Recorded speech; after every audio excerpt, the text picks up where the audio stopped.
Good morning and welcome to episode 6 of Lextalk. Today we're discussing the laws relating to the press, the relevance of these laws on journalists, and of course, the life of a journalist. And of course, whom better to have than a journalist herself, a journalist with a few years of experience in the industry, a journalist with Times Now. Ladies and gentlemen, please welcome Pragati Oberoi, journalist at Times Now. Thank you so much, Mr. Gracious, for having me. It's really good to be talking to you once again. Pragati, thank you so much for coming on to Lex Talk.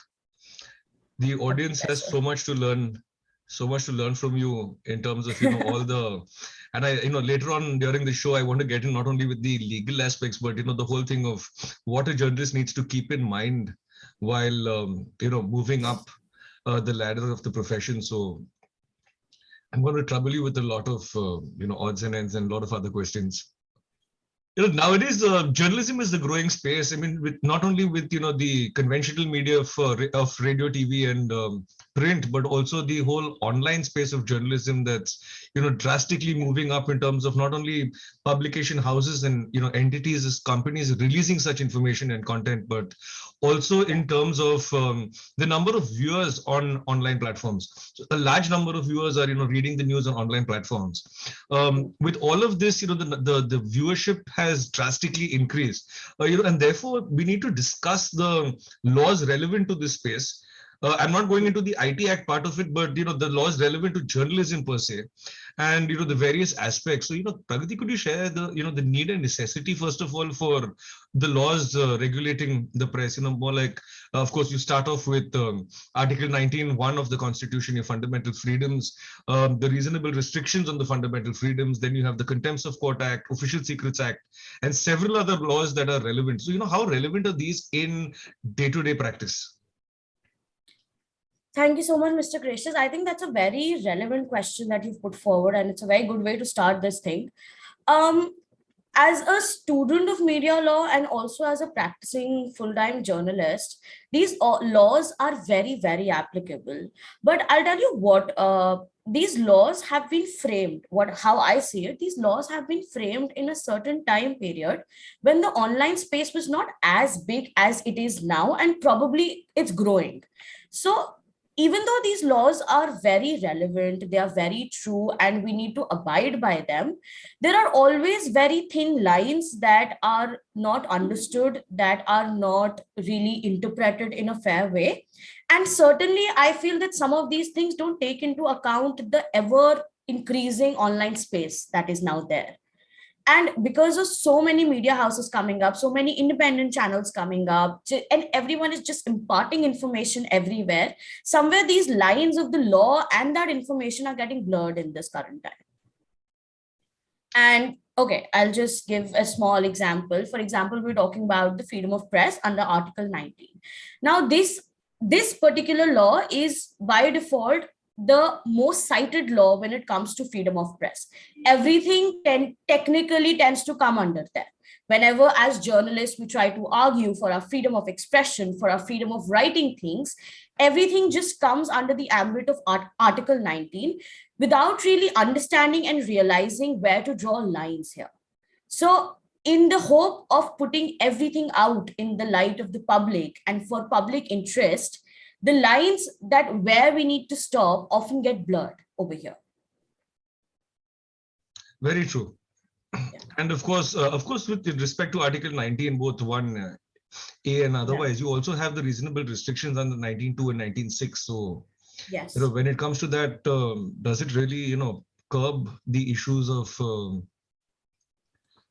the whole growth of the media and, probably the trespass into the legal space as well, or as is it sufficient enough to really handle the issues?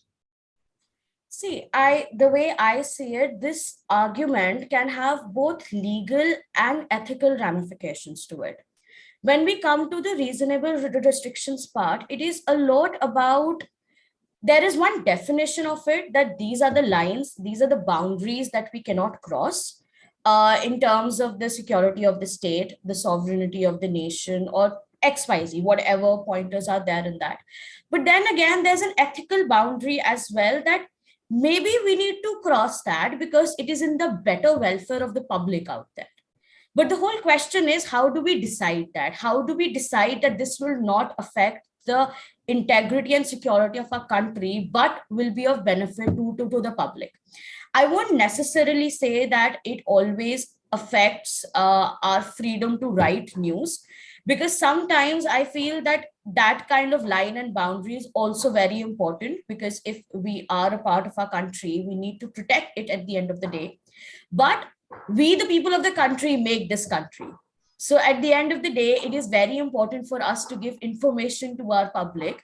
And yes, sometimes we feel that, yeah, some information that needs to go out there, it obviously puts us at the forefront of it, that what if we get under legal problems? So that kind of conflict and fear is always there with us. Great. So that actually, spells out how the lines are actually that blurred between, what we have in terms of the legal perspective on paper and, what you face in terms of day-to-day operations. Yeah. Moving forward, what are the difficulties you actually face when it comes to, the whole legal gamut with, the actual pressure of operating on the ground?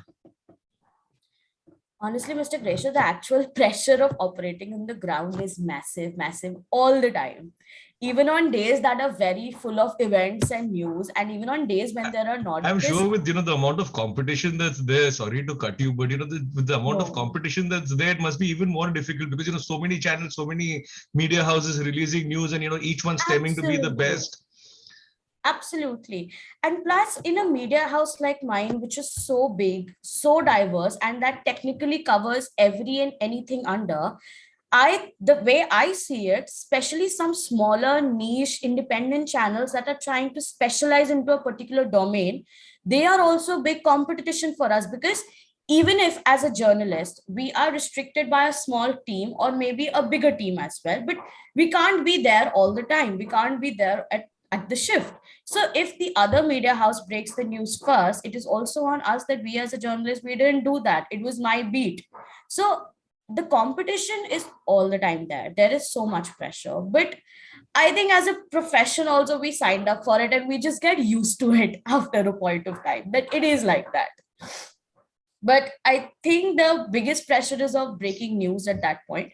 When a big breaking comes in, how do you verify that information in 2 minutes? Who do you ask? How do you present it to your audience that, okay, because sometimes even we are in doubt about the information. Key, is it right or is it wrong? Do we put it out there? It is. It's like a constant battle, but we get used to it at the end of the day. Perfect. I mean, yeah, it's part of the job. You learn to handle the occupational pressures, I guess.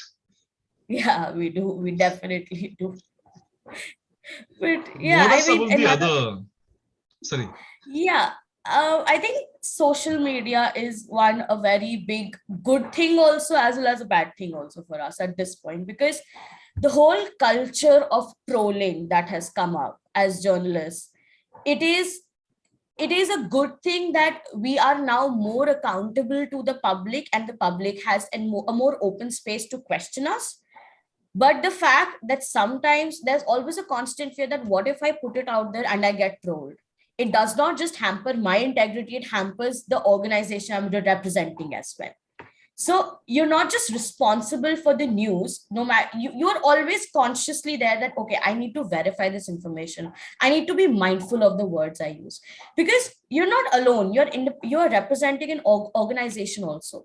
So whatever you do, it reflects on part and the values of the organization also, sometimes even if they don't openly see it or say it out there. So social media, I think, is one of a very big good thing, as well as a very big difficulty for all of us at this And with point. social media making things viral so fast, I mean, making sure it's right before it goes viral becomes even more pressurizing, I'm sure. Yeah, definitely. What if you put out a news there and one word goes wrong and you're like, okay, this news has come up, so and so has said this word, and you're all viral the next day. You don't know which thing gets viral now. So that is like, you need to be very mindful of that all the time. What about the other pressures, like, pressures in terms of from, since you report a lot of legal and, court and parliamentary proceedings, but the pressure of knowing the law Oh versus, my God. I think that is one I of know the that's biggest. that's a very dangerous string that I touched, but Yeah, you did. I know this very What do close I to say your that? heart, so I might as well Yeah, ask you that what question. like for 2 minutes when you were saying the question, I was thinking that okay, what do I say? Sometimes I call up some legal professionals and ask them, is it right? Can you please explain me? Can you help me with this? Because I don't know all of the law. I know basics. I know things. I keep learning every day. But at the end of the day, I obviously get in touch with the professionals who are familiar with So this so thing. basically, may I indirectly take that as a confession that when you telling journalists, at least young journalists and young students of legal journalism and other courses, that it's very important to stay connected to professionals in various spheres. Whenever you need help, Uh, just dial up and See, I think it's very important to stay connected with everyone. But what I'm trying to say is that rather than see, Google is our first go-to platform. We are in doubt, we just Google because there is so much information. There's no end to information out there. But rather than Googling, I mean, fine, you Google, you do your job, but rather than Googling, just go pick up a book and read about it, or go ask someone who's an expert in the field. Ask a lawyer, ask an advocate. In terms of law, I'm just saying it in terms of law, it makes things easy because as a journalist you need to be familiar with a lot of things. Yeah. let's go into the ethical considerations on this line and talk about the media trials. If you Hmm. can shed some light on how media trials literally push it to breaking news and discussing issues which are probably still sub judice, which are still under consideration, and the thin line between pushing your story to the max, as well as making sure you're not infringing any laws. Yeah. Again, as I said before, it's a very thin line. It's a really, really thin line. I think in media trials, what happens is that as journalists, we try to cover the issue as much as we can. We try, I'm not trying to protect journalists here, just saying it out there. But as journalists, we try to get as much information as possible. But I think sometimes we just get so engrossed in the pride of it's my story and my public needs to know, that we forget sometimes, or we just don't realize that what we are putting out there. So I think that is one thing, the way I see it, that is one thing where media trials start from. Secondly, I think media trials is also very much affected by the language we use. Sometimes these trials can be avoided simply by putting or using the right language. Rather than predicting the outcome of a particular case, we can just go into the nuances of explaining the case or what the case is exactly about. It is okay to question, it is okay to hold a debate and discussion, but the thin line often gets blurred because there is so much information out there, and also because we don't know, we don't always imagine or predict what will be the outcome of this thing what that we are doing. Yeah. So keeping the public interest paramount, and at the same time, making sure you respect every law of the land, and it must be quite a cumbersome job. Not only that, trying to break, the maximum amount of news and staying ahead of your competition and breaking it in time. I mean, all of that would be quite a challenging job. But of course, in terms of also disclosure of information, how much Hmm. would you consider, fair public disclosure, and how much is too much, as I said earlier? And Interestingly, that definition of what is fair to be out there in the public, or what is the extent of in public interest, it varies from person to person. Office, I'm just giving a random example. In office, we often talk that, is story mesh, should we add this point, should we not add this point? A colleague will say, no, no, add now, so what, this doesn't matter, it is not, it won't create a ruckus. And I would be like, no, let's not add it, let's not just go there, you never know, somebody picks on it, because I'm not sure about it. So that definition of in the interest of public, it varies from person to person. And as in law we say it is expandable, it is free to interpretation, how you interpret it. So law and journalism all the time go hand in hand, but we don't have a defined line for it. The lines are what we define for ourselves at the end of the day, because sometimes when it is about presenting something in the public interest, we don't know we are touching the line of defamation as well, because we don't know what then becomes defamation. And worse still, if some of the information turns out to be unverified.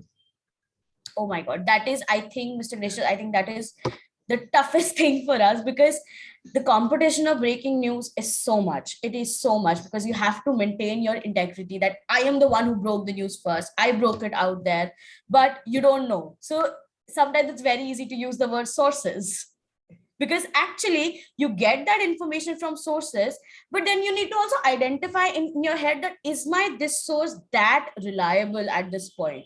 Is it okay for me to put it out there? So it's a constant battle, but then, as I said, you get used to it and you start defining lines for yourself. You've come a long way from where you started off a couple of years ago to where you are today, and of course I see you heading down that highway to success. So what are the challenges, and I'm sure what are the challenges, the struggles and endeavors that you face as a budding journalist, in your struggle to move up there? There are so many struggles, Mr. Gracious. Where do I even start? Where do you start and where do you end? Of course, the list will be Yeah, never ending. it's a struggle all the time, especially when you're so young in a profession where experience is all that matters. People are out there with 10 years of experience, 15 years of experience, decades of experience, and you're just young, 2 years, not the sometimes not even 2 years into the profession, and you have to say your word out there. You have to keep your voice that no, I will not do this. Yes, I will do this. So it's a struggle, I think, all the time. Sometimes it's a struggle that we don't even realize. But I think for me personally, the biggest problem is developing that faith. The faith that organization puts in me, touch wood, they have been very kind in that way. You mean also the faith that I have in you that you're going to make it down that highway to success? And also the faith that you have in me, that sometimes, when I call my legal people and okay, she is connecting with the right people and that she's putting out the right news. So yeah, I think the biggest problem is of faith and integrity. While integrity is for me to keep and for me to build, it is also on the people and the organization. Touchwood, I've been very fortunate that my organization has put a lot of faith in me till now. But the fact that when you're new, people need that time to build that faith in you. Our profession works entirely on faith and integrity. That sometimes your integrity is so high as a journalist that whatever you say, people take it as is without questioning it. That, shayad this person would have said it right. We can believe them. We can believe them. So to be unbiased and then have people's faith is all about a profession. So I think that is one of the biggest struggles that a budding or a young journalist faces. True. And I mean, at the end of the day, journalists in general are responsible for also shaping a public opinion, because it's the information and the views that you put out there that would help people, really understand issues at hand and Definitely. social and political issues. And you know what, Mr. Gracious, we are all humans. We all have our opinions out there. And sometimes we all want to voice our opinions also. And I don't see any harm in journalists voicing out their opinions. We are humans. We have to do that. But sometimes for the sake of news and for the sake of being unbiased, so that we don't influence our public's opinion, we are like, how do I write this? Because there is a clear definition of right and wrong in this thing. So you want to put a news out there, but you also don't want to express your opinion or your side, that what I think about it. So the constant of news and opinions merging and the line blurring, again, and keeping the story unbiased. Keeping the story unbiased is, I think, the biggest challenge, because if you actually start thinking about it, every line can reflect a side. If you actually start thinking about True, it. and I mean, at the end of the day, you're a professional, but like you rightly said, you're also a human. So you always will have a personal perspective to everything that you do, irrespective of your professional perspective. And of course, your professional perspective, isolating the two, keeping them separate, where your personal biases or your personal opinions don't set in, becomes, very difficult at times. Definitely. That is definitely there. And yet building the faith along with it. My God, building faith it's tough. How do you really rise above all these issues? Get people to build faith in you, get people to trust you. I'm not sure if people or my public still has faith in me necessarily, but thankfully my senior reporters, my managers, they also have some level of faith in me. I am touchwood very glad about that. But I think the way I do it, I have learned one thing, that till you don't say your side, people will not understand. So there are times when I am presented a story that I'm supposed to write on, and when I'm not sure about it, I just don't write on it. I'm like, no, I cannot do this. I don't know this thing. Because rather than treating on that tricky territory and putting out wrong information and then getting trolled and not being unsure about facts, it's better to not write it when you're not sure. And sometimes when I even have to do it, I never hesitate to ask for help. That, okay, I don't know this thing. I might as well ask my senior. I might as well ask someone who is more familiar with it. There's just no harm in saying that I don't know it. So Very I feel true. just keep your goal in place, keep working, understand that things take time. It doesn't happen in one day. It's in a field that people take time to excel in. Keep So reading and it's building okay. your knowledge database so that you're Yeah, ready to. I mean, you have so much information all the time.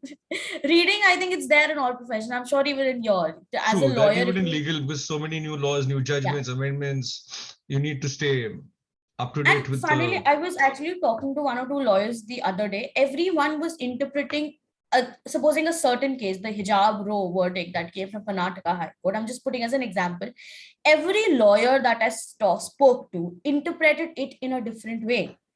In fact, there were lawyers who could actually dissect every line of the judgment, which was very interesting for me.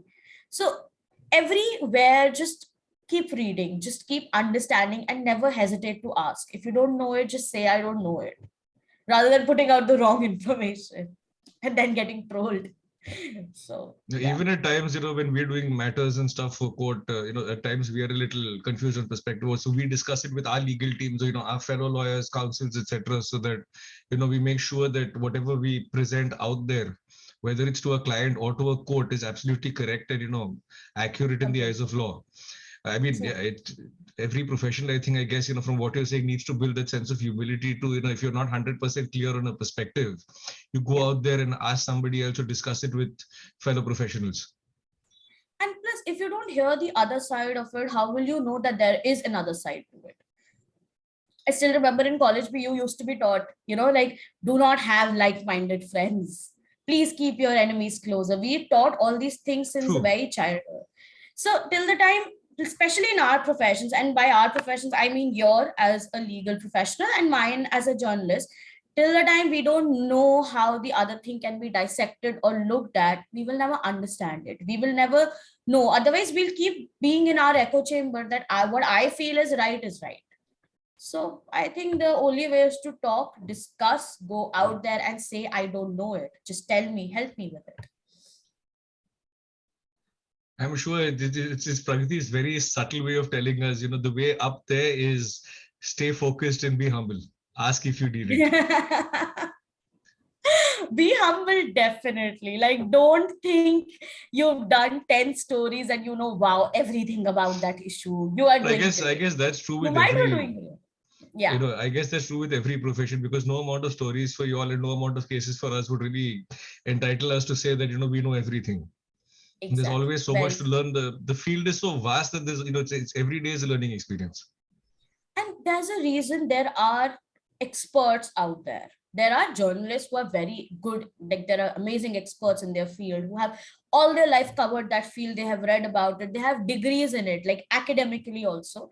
But there's a reason there are experts out there to help us, to guide us, to write more information for us to know. So yeah, just stay committed, stay honest, be at it. Talking about staying committed, how do you actually stay committed to such a diverse, growing profession? I mean, it's ever emerging, and staying true to yourself, true to the industry, true to society at large. That general sense of being true and the sense of commitment. How do you manage all of that?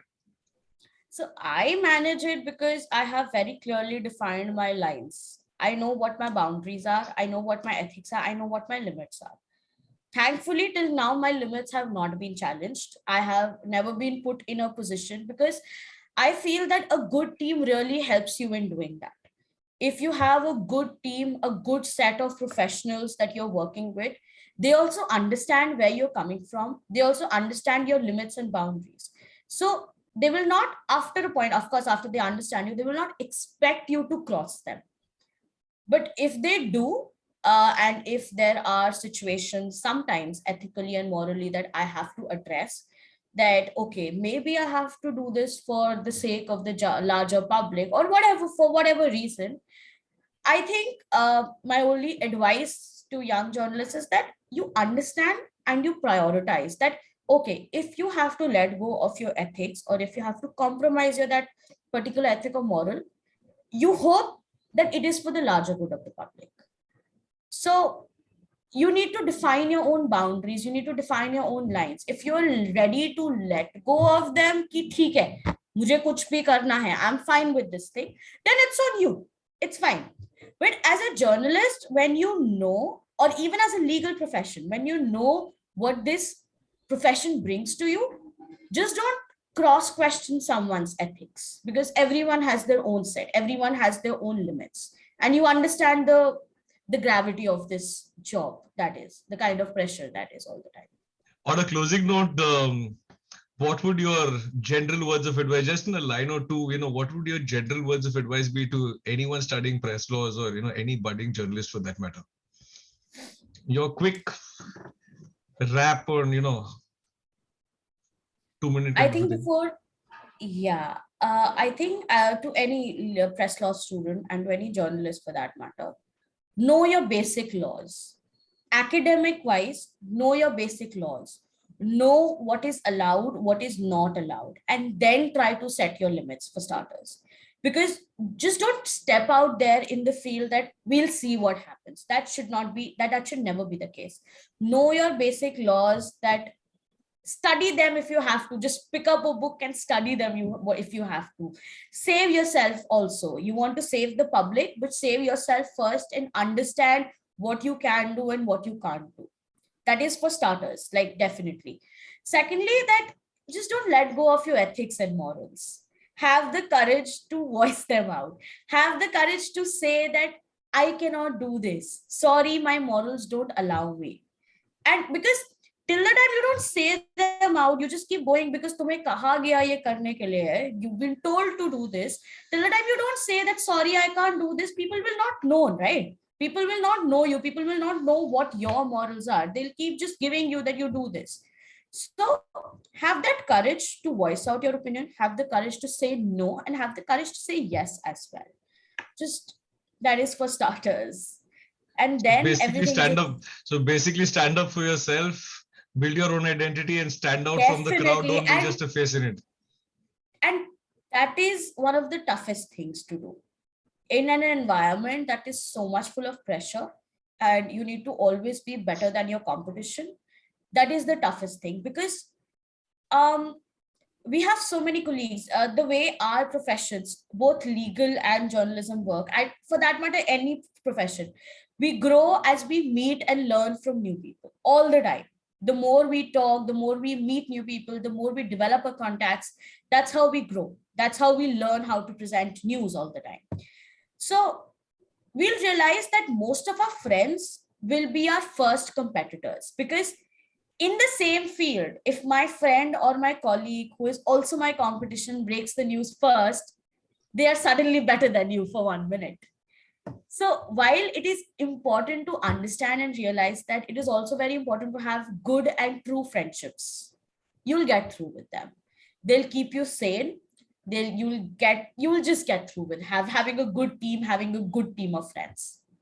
Well, with that, we come to a wrap of episode 6 of Lextalk, the laws relating to the press. It was a super interactive and fantastic session with Pragati Oberoi, journalist at Times Now. First of all, thank you, Pragati, once again for being part of Lextalk episode 6 Thank and you for for sharing having me. those amazing views on press laws and journalism as a career. It was lovely having you on the show. Thank you for having me. Thank you for having the faith for starters. Thank you so much. It was great being here. To all our viewers, that was Prakriti Oberoi, journalist at Times Now, with us on press laws and the laws relating to the press. Thank you so much. Do stay tuned to Lex Due Course for further episodes of Lex Talk.